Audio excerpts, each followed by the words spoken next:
আপনাদের সামনে নতুন গল্প শেয়ার করব, আপনারা শুনুন। রাস্তায় হাঁটে আসতে আসতে কয়েক বন্ধুবান্ধব পাইলাম। তারপরে হঠাৎ দেখলাম দুইটা তাল পড়ে রইছে। খুব আনন্দ করলাম।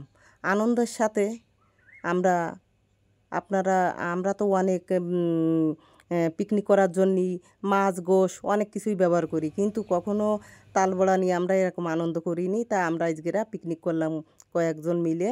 কেউ তাল ছেঁকলো, কেউ নারকেল কুড়ালো, কেউ দুটো ডিম ভাজলো। তারপরে আমরা বসে বসে তালবড়া বানাচ্ছি। খাইতে যে কী সুন্দর স্বাদ, আপনার না খাইলে আনন্দ বুঝতে পারবেন না। আপনারা তো সবাই তালের বড়া বানান, মিষ্টি দিয়ে তাল দিয়ে বানান, কেউ নারকেল দিয়ে বানান। কখনো কি ডিম দিয়ে বানাইছেন? আমি 4টে ডিম ভেঙে দিছি, মুরগির ডিম, মুরগিতে ডিম পাড়ছিল, তাই 4টে ডিম ভেঙে আমি বড়া তুলতেছি।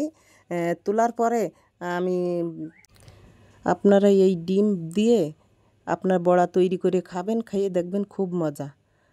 আমাকে কমেন্টে আপনারা সবাই জানাবেন কেমন লাগলো। কিন্তু এইভাবে পিকনিক করার মজাটাই আলাদা, আপনারা না খাইলে বুঝতে পারবেন না।